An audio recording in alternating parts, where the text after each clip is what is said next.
ચલો, વિષય નામાના મૂળ તત્વો, પ્રકરણ 8, ખાસ આમનોંધ, ધોરણ 11માંનું આ 8મું પ્રકરણ ખાસ આમનોંધ. આ પ્રકરણની હું આ વિડીયોથી શરૂઆત કરું છું. તો દરેક વિદ્યાર્થીઓ ધંધા કે વ્યવહારને કેટલા વિભાગમાં વહેંચાય એ જાણે જ છે. તો આપણે ફરીથી અહીંથી શરૂઆત કરીએ. ધંધા કે વ્યવહારને બે વિભાગમાં વહેંચવામાં આવે છે, એક આર્થિક વ્યવહાર અને એક બિન આર્થિક વ્યવહાર.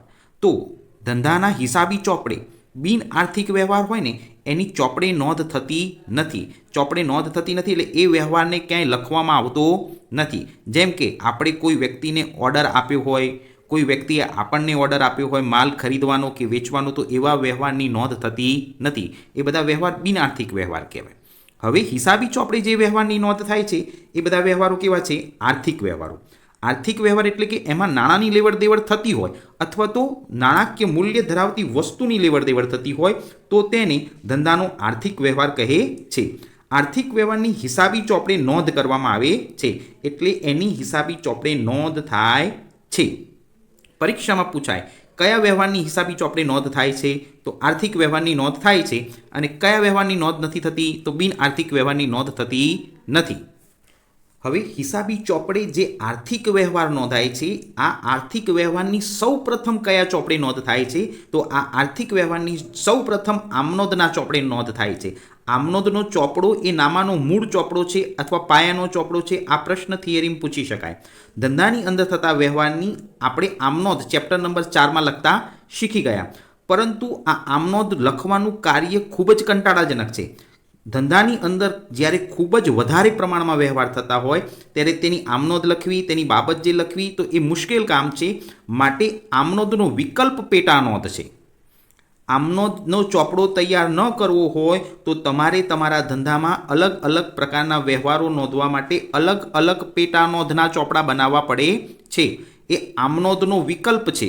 જો વેપારી પેટાનોંધ તૈયાર ના કરે ને તો તેને આમનોંધનો ચોપડો તૈયાર કરવો પડે, અને આમનોંધ તૈયાર ના કરે ને તો એને પેટાનોંધો રાખવી પડે. તો આ પેટાનોંધોનો અભ્યાસ આપણે ચેપ્ટર નંબર 6માં કર્યો. હવે એ જ ચેપ્ટર નંબર 6ની પેટાનોંધો વિશે ભણીએ અને એના પછી આવતા ટોપિકો જોઈએ. ચલો, પ્રકરણ નંબર 6ની જે પેટાનોંધો હતી એમાં પહેલી પેટાનોંધનું નામ હતું ખરીદ નોંધ, પછી વેચાણ નોંધ, ખરીદ પરત નોંધ અને વેચાણ પરત નોંધ. આ 4 પેટાનોંધોનો અભ્યાસ તમે ચેપ્ટર નંબર 6માં કર્યો. પણ આ 4 પેટાનોંધોમાં કયા વ્યવહાર નોંધાતા હતા? તો ધંધામાં થતા માલને લગતા વ્યવહારોની જ નોંધ આ 4 પેટાનોંધમાં થતી હતી. વેપારી જે ચીજ વસ્તુનો વેપાર કરે છે એને લગતો, માલને લગતો ખરીદી કે વેચાણનો વ્યવહાર હોય તો જ આ પેટાનોંધમાં નોંધાતો હતો. અન્ય કોઈ વ્યવહાર આ 4 પેટાનોંધમાં નોંધાતા નહોતા. માટે આ 4 પેટાનોંધોને માલ અંગેની અથવા તો વેપારી જે ચીજ વસ્તુનો વેપાર કરે છે તે ચીજ વસ્તુનું ખરીદ વેચાણ અંગેની પેટાનોંધો કહે છે. ચલો, 5મી પેટાનોંધ, અને 5મી પેટાનોંધનું નામ છે રોકડ મેળ.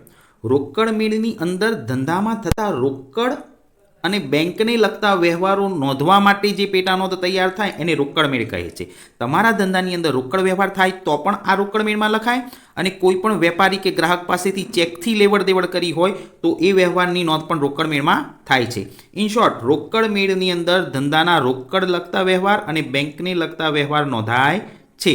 6ઠ્ઠી પેટાનોંધ. 6ઠ્ઠી પેટાનોંધનું નામ છે લેણી હુંડી નોંધ, અને 7મી પેટાનોંધનું નામ છે દેવી હુંડી નોંધ. આ બે પ્રકારની જે હુંડીને લગતી નોંધ છે એ હુંડીની લગતી નોંધ આપણે આપણા અભ્યાસક્રમમાં ક્યાંય તૈયાર કરી નથી. આ બંને પેટાનોંધમાં ધંધામાં થતા હુંડીને લગતા વ્યવહાર નોંધાય છે. એટલે લેણી હુંડીનો વ્યવહાર થયો હોય કે દેવી હુંડીનો વ્યવહાર થયો તો તે નોંધવા માટે લેણી હુંડી નોંધ અને દેવી હુંડી નોંધ તૈયાર કરવામાં આવે છે. આ પ્રકારની હુંડીને લગતા વ્યવહારોની નોંધ અત્યારે વર્તમાન સમયમાં ખૂબ જ ઓછી થતી હોવાથી વેપારી લેણી હુંડી અને દેવી હુંડી નામની પેટાનોંધ રાખતા નથી. ચલો, હવે 8 નંબરની પેટાનોંધ, અને 8 નંબરની પેટાનોંધનું નામ છે ખાસ આમનોંધ. આ જ ચેપ્ટરનું જ નામ છે. આપણે આ ચેપ્ટરની અંદર ખાસ આમનોંધ વિશે જ ભણવાનું છે. હવે આ ખાસ આમનોંધ શું છે ને એની હવે સમજૂતી શરૂ કરી. ચલો, હવે દરેક વિદ્યાર્થીઓ ધ્યાનથી જો, અહીંયા 1થી લઈને અહીંયા 7 સુધીની પેટાનોંધોના નામ લખ્યા છે. તો આ બધી પેટાનોંધોની અંદર કયા કયા વ્યવહાર નોંધાય એની સમજૂતી આપી. આ 4 પેટાનોંધોમાં માલની ખરીદ વેચાણના વ્યવહાર લખાય, આમાં રોકડના વ્યવહાર લખાય, આમાં દેવી હુંડી અને લેણી હુંડી નોંધના વ્યવહાર લખાય.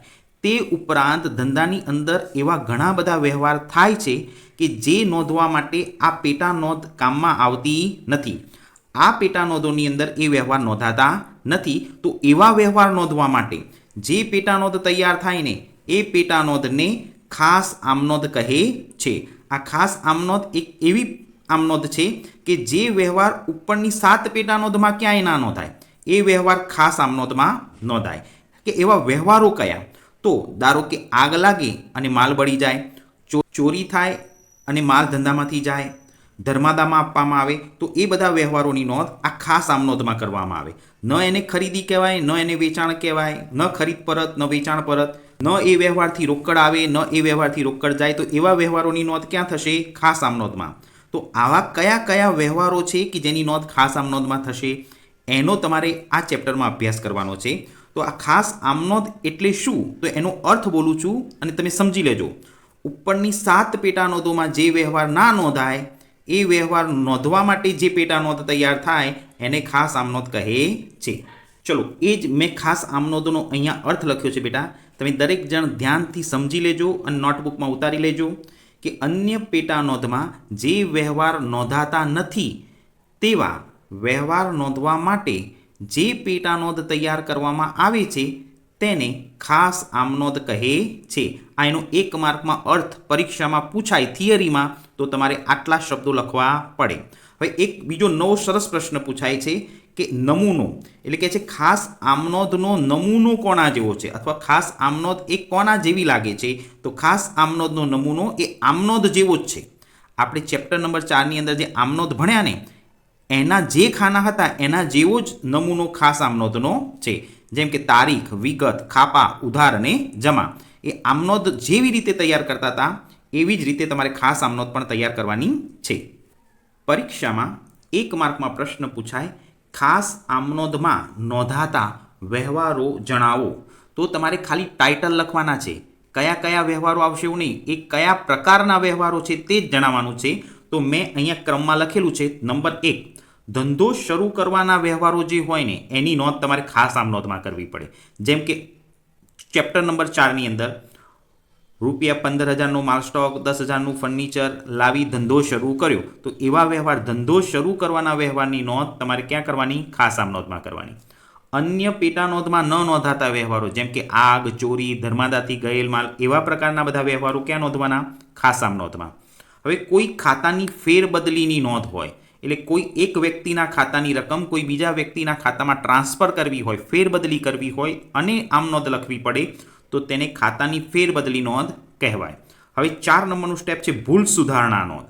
આપણે નામું લખતી વખતે અથવા તો હિસાબ લખતી વખતે જો કોઈ ભૂલ થઈ ગઈ હોય તો તે ભૂલ સુધારવા માટે જે નોંધ લખાય એને ભૂલ સુધારણા નોંધ કહેવાય.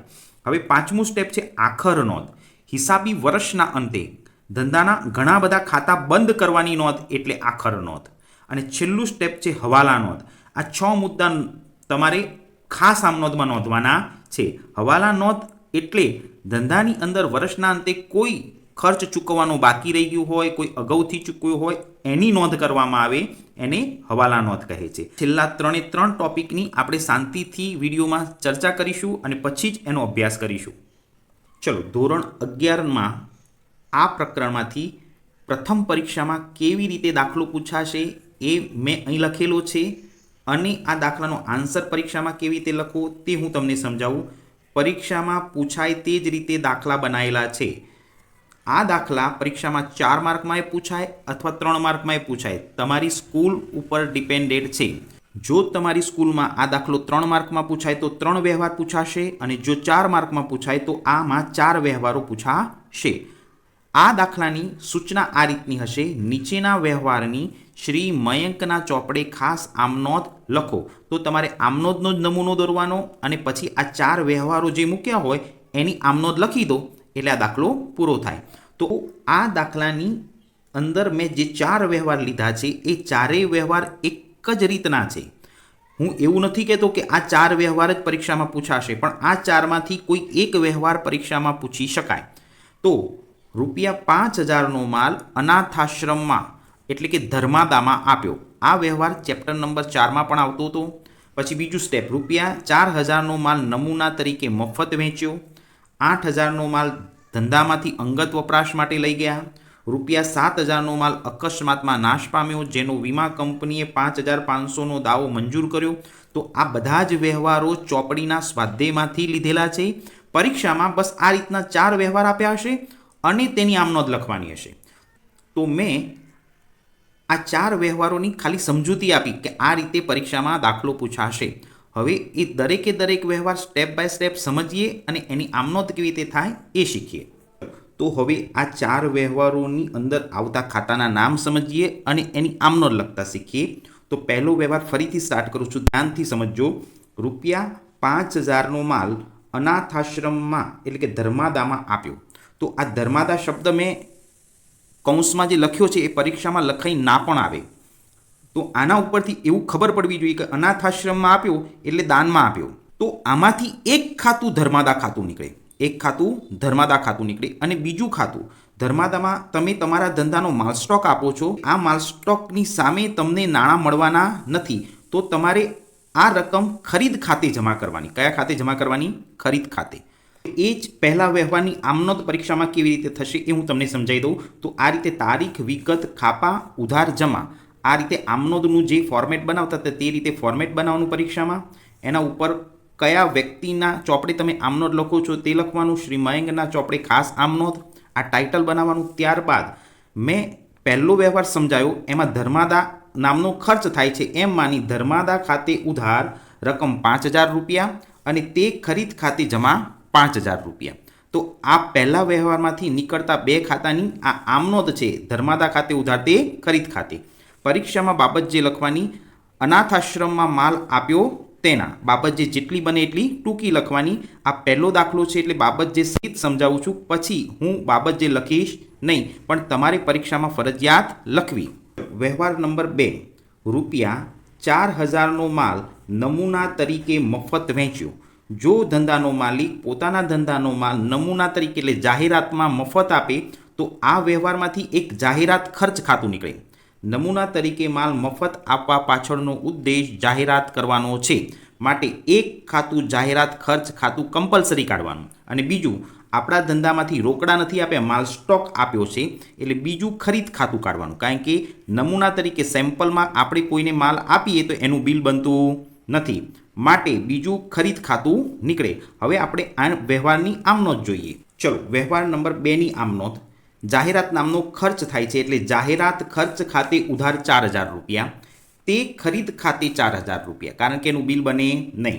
હવે આ રીતે આમ નોંધ લખી એની બાબત જે લખી દેવાની, નમૂના તરીકે મફત માલ વેચ્યો અથવા આપ્યો તેના. અહીંયા બીજો વ્યવહાર પૂરો થાય છે. હવે વ્યવહાર નંબર 3ની સમજૂતી મેળવીએ. ચલો, વ્યવહાર નંબર 3, ₹8000નો માલ ધંધામાંથી અંગત વપરાશ માટે લઈ ગયા. ધંધાનો માલિક પોતાના અંગત વપરાશ માટે માલ લઈ જાય તો આ શબ્દ ઉપરથી ઉપાડ ખાતું નીકળે. એક ખાતું ઉપાડ ખાતું ફરજિયાત નીકળશે. અને વ્યવહારમાં માલ સ્ટોક લઈ જાય છે, રોકડા લઈ જતા નથી, એટલે બીજું ખાતું ખરીદ ખાતું નીકળશે. તો આ વ્યવહારમાંથી એક ખાતું ઉપાડ ખાતું નીકળે અને બીજું ખરીદ ખાતું નીકળે. હવે આપણે એની આમ નોંધ સમજીએ. ચલો, વ્યવહાર નંબર 3ની આમ નોંધ. માલિક અંગત વપરાશ માટે લઈ જાય છે એટલે ઉપાડ ખાતે ઉધાર ₹8000, તે ખરીદ ખાતે જમા ₹8000. અને બાબત જે લખવાની, અંગત વપરાશ માટે માલ લઈ ગયા તેના. આ એની આમ નોંધ. એક આમ નોંધ લખશો, પરીક્ષામાં 1 માર્ક મળશે. ચલો, વ્યવહાર નંબર 4, ₹7000નો માલ અકસ્માતમાં નાશ પામ્યો જેનો વીમા કંપનીએ 5500નો દાવો મંજૂર કર્યો. ઘણા બધા વિદ્યાર્થીઓ એવું માની લે છે કે દાવો મંજૂર કર્યો છે એટલે આ વ્યવહાર બિનઆર્થિક કહેવાય, પરંતુ આ વ્યવહાર બિનઆર્થિક નથી. આ વ્યવહાર ધંધાનો આર્થિક વ્યવહાર છે. વીમા કંપની એક વખત તમારો દાવો મંજૂર કરે એટલે તમને રકમ 100% આપશે. તો તમારે આ 5500 વીમા કંપની પાસે લેવાના થયા, એ તમારું લેણું કહેવાય. અને તમારા ધંધામાંથી 7000નો માલ અકસ્માતમાં નાશ પામ્યો છે એ તમારા ધંધાનો આર્થિક જ વ્યવહાર કહેવાય. તો આ 7000નો માલ નાશ પામ્યો અને 5500 વીમા કંપની આપશે.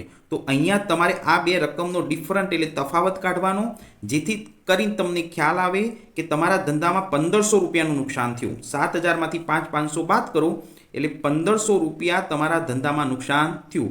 તો આ પ્રકારના વ્યવહારમાં બે નહીં 3 ખાતા નીકળશે. એ ખાતાના નામ તમે ધ્યાનથી સાંભળો.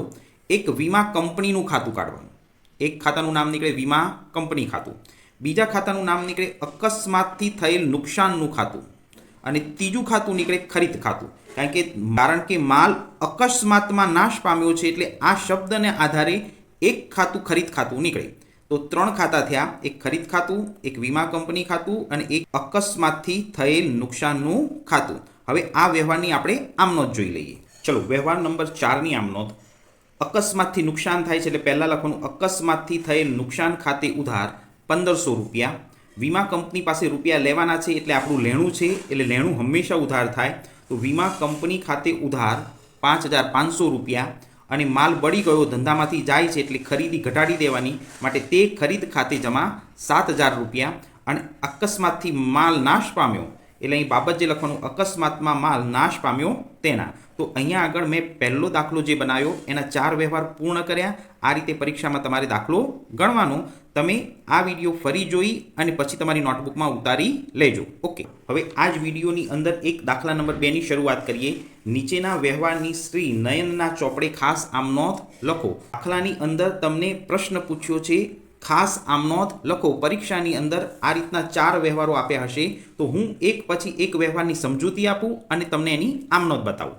તો જુઓ, પહેલો વ્યવહાર મેં લીધો છે રૂપિયા 3000નું ફર્નિચર અલ્પવિરામ રૂપિયા 2800નો માલ આપીને ખરીદ્યું. એટલે આનું અર્થઘટન એવું થાય કે તમે તમારા ધંધામાંથી 2800 રૂપિયાનો માલ આપ્યો એટલે માલ જાય છે અને એની સામે 3000નું ફર્નિચર ખરીદ્યું. તો આ પ્રકારના વ્યવહાર વર્તમાન સમયમાં ખૂબ જ ઓછા થાય છે. આને વિનિમયનો વ્યવહાર કહેવાય. વિનિમય એટલે બદલા પદ્ધતિ. આપણા ધંધામાંથી માલ સ્ટોક આપી સામેથી કોઈ મિલકત ખરીદવામાં આવે તો તેને વિનિમયનો વ્યવહાર કહેવાય. હવે આ વ્યવહારમાં મોટાભાગના બાળકોને એક મુશ્કેલી પડે છે કે સાહેબ રકમ 3000 લખવી કે 2800 લખવી. તો મારો એક સિદ્ધાંત સમજો. આપણા ધંધામાંથી કેટલા રૂપિયાનો માલ ગયો છે તે ધ્યાનમાં રાખીને જ રકમ લખવાની. આપણા ધંધામાંથી 2800 રૂપિયાનો માલ ગયો છે એટલે આપણા ધંધાનો વ્યવહાર એ 2800 રૂપિયાનો જ કહેવાય. તો અહીંયા આગળ એક મિલકત આવે છે એટલે એક ફર્નિચર ખાતું નીકળશે અને આ 2800 રૂપિયાનો માલ આપ્યો એટલે આમાંથી બીજું ખાતું ખરીદ ખાતું નીકળશે. વિનિમયના વ્યવહારમાં ભૂલથી કોઈ વિદ્યાર્થીએ વેચાણ ખાતું કાઢવાનું નહીં. માલ વેચ્યો નથી, માલ આપી અને મિલકત લીધી છે એટલે એનું બિલ બને નહીં. એમ માની 2800 રૂપિયાનો માલ એ ખરીદ ખાતે જમા કરવાનો. 3000 ક્યાંય લખવાની જરૂર નથી. ચલો, આમનોંધના ફોર્મેટમાં વ્યવહાર નંબર 1, ફર્નિચર નામની મિલકત ધંધામાં આવે છે એટલે ફર્નિચર આવે તો ઉધાર કરવાનું. ફર્નિચર ખાતે ઉધાર 2800 રૂપિયા અને માલ જાય છે તો ખરીદી ઘટાડી દેવાની. તો તે ખરીદ ખાતે જમા 2800 રૂપિયા. હવે મેં એની બાબત જે નથી લખી પણ હું બોલું છું, તમે પરીક્ષામાં ડાયરેક્ટ લખી દેજો. ફર્નિચર ખરીદી અને ધંધામાંથી માલ આપ્યો તેના, અથવા તો માલ આપ્યો અને ફર્નિચર ખરીદ્યું તેના. કોઈ પણ રીતે બાબત જે લખો, બાબત જે સાચી જ પડશે બેટા. અને જો કોઈને ના આવડે તો આખો વ્યવહાર બાબત જેમાં લખી દેવો. ચલો, વ્યવહાર નંબર 2, રૂપિયા 2000 નિરાલી પાસે લેણા છે. લેણા છે એટલે લેવાના છે. જે રકમ હવે મળી શકે તેમ નથી. હવે રકમ મળી શકે તેમ નથી એવું લખ્યું છે એટલે તમારે એવું અર્થઘટન કરવાનું કે આ રકમ હવે આપણા ધંધામાં નહીં આવે, પરત આવશે નહીં. એટલે આ રકમ આપણા ધંધાનું નુકસાન કહેવાય અને આ નુકસાનને નામ ગાલખાદ આપવાનું. ગાલખાદ પડી એવું કહેવાય. નિરાલી પાસે 2000 લેવાના હતા તો એક ખાતું તો નિરાલીનું ખાતું નીકળશે જ, પરંતુ બીજું ખાતું જે નુકસાન થયું એ નુકસાનનું નામ આપવાનું ગાલખાદ. અને ગાલખાદ એ આપણા ધંધાનું નુકસાન હોવાથી ગાલખાદ ખાતું ઉધાર થશે અને નિરાલી ખાતું જમા થશે. હવે આ વ્યવહારની હું તમને આમનોંધ બતાવી દઉં. ચલો, વ્યવહાર નંબર 2, ગાલખાદ નામનું નુકસાન થાય એટલે ગાલખાદ ખાતે ઉધાર 2000 રૂપિયા અને તે નિરાલી ખાતે 2000 રૂપિયા. હવે આની બાબત જે લખવી હોય તો લખાય કે 2000 લેણા હતા તે હવે મળી શકે તેમ નથી, તેથી ગાલખાદ તરીકે માંડી વાળ્યા, અથવા તો ધંધામાં ગાલખાદ પડી તેના, એમ ટૂંકમાં લખી દો તો પણ ચાલે. હવે વ્યવહાર નંબર 3ની શરૂઆત કરીએ. ચલો, વ્યવહાર નંબર 3, રૂપિયા 3000નો માલ આપી ઘર માટે રૂપિયા 2500નો પંખો ખરીદ્યો. આ વ્યવહારો બધા ચોપડીના જ છે, સ્વાધ્યાયના. તમે તમારા ધંધામાંથી 3000નો માલ આપો છો અને તમે ઘર માટે 2500 રૂપિયાનો પંખો ખરીદ્યો. એટલે આ પંખો ધંધામાં નથી આવતો, ઘરે જાય છે. આ ઘર શબ્દ આવ્યું એટલે અંગત વપરાશ. અને અંગત વપરાશ શબ્દ આવે એટલે એક ખાતું ઉપાડ ખાતું નીકળે, એક ખાતું ઉપાડ ખાતું નીકળે અને બીજું ખાતું માલ આપ્યો છે એટલે ખરીદ ખાતું નીકળે. પણ હવે રકમ લખવામાં મુશ્કેલી પડે બેટા. તો 3000 લખવા કે આ 2500 લખવા? તો દરેક જણ ધ્યાનથી સમજો. આમાં આપણા ધંધામાંથી કેટલા રૂપિયાનો માલ જાય છે? તો 3000નો લખ્યું છે. રૂપિયા 3000નો માલ આપી, તો આપણા ધંધામાંથી 3000 રૂપિયા જાય છે એટલે આ રકમ લઈને જ આમનોંધ લખવાની. ચલો, વ્યવહાર નંબર 3ની આમનોંધ. અંગત વપરાશ માટે એટલે ઘર માટે પંખો લીધો એટલે એક ખાતું ઉપાડ ખાતું. ઉપાડ ખાતે ઉધાર 3000 રૂપિયા અને 3000નો માલ આપણા ધંધામાંથી જાય છે તો તે ખરીદ ખાતે 3000 રૂપિયા. આ વ્યવહારમાં 2500 ક્યાંય લખવાની જરૂર છે નહીં. બાબત જેમાં લખવાનું ધંધામાંથી માલ લઈ અને ઘર માટે પંખો ખરીદ્યો તેના. રકમ બાબત જેમાં આંકડા લખવાની જરૂર છે નહીં. હવે ચલો છેલ્લો 4 નંબરનો વ્યવહાર. રાજેન્દ્ર પાસેથી રૂપિયા 2000 ગાલખાદ પરતના રોકડા મળ્યા. આ વ્યવહાર ખૂબ જ મહત્વનો છે, ખાસ આમનોંધના ચેપ્ટર માટે. ગાલખાદ પરતના રોકડા મળ્યા. હવે આ વ્યવહારની અંદર બહુ જ ધ્યાનથી સમજજો. અંદર રોકડ શબ્દ આવ્યો, જો આ રોકડ શબ્દ, એટલે આ વ્યવહાર એ રોકડ વ્યવહાર કહેવાય. હવે રોકડ વ્યવહાર હોય ને તો એની નોંધ ખાસ આમનોંધમાં થાય નહીં. તો આ રોકડ વ્યવહાર નોંધવા માટે આપણે રોકડ મેળ અગાઉ તૈયાર કરીએ જ છે, એટલે આ વ્યવહારની નોંધ રોકડ મેળમાં કરવી પડે, ખાસ આમનોંધમાં થશે નહીં. તો જો પરીક્ષાની અંદર આ 3 વ્યવહાર જે ઉપર શીખ્યા એ અન્ય વિશિષ્ટ વ્યવહાર હતા, પણ આ રોકડ વ્યવહાર છે અને આવો વ્યવહાર આપે તો તમારે એનો જવાબ કેવી રીતે લખવો એ હું શીખવાડું. તો આ પ્રકારના વ્યવહારમાં વ્યવહાર નંબર 4નો જવાબ લખવો હોય તો આ રીતે એક નોંધ લખી દેવાની કે આ વ્યવહાર રોકડ હોવાથી તેની નોંધ રોકડ મેળમાં થશે, ખાસ આમનોંધમાં થશે નહીં. અને પછી બંને ખાનામાં ડેશ કરી દેવાનું. જો તમે આ સ્ટેપ નહીં લખો પરીક્ષામાં તો તમારો 1 માર્ક કાપી નાખવામાં આવશે અને લખશો તો જ માર્ક મળશે. ભલે આ વ્યવહારની આમનોંધ એની રકમ લખવાની ન હોય, પરંતુ નોંધ તો તમારે ફરજિયાત લખવી પડશે. તો બેટા અહીંયા આગળ આ પહેલા વિડીયોની અંદર 2 ઉદાહરણો લઈ અને મેં કામ કર્યું છે તે તમે પહેલાં ધ્યાનથી તૈયાર કરો, સમજો. હું બીજા વિડીયોમાં આગળ માહિતી આપીશ અને ચેપ્ટર પૂરું કરીશ. તો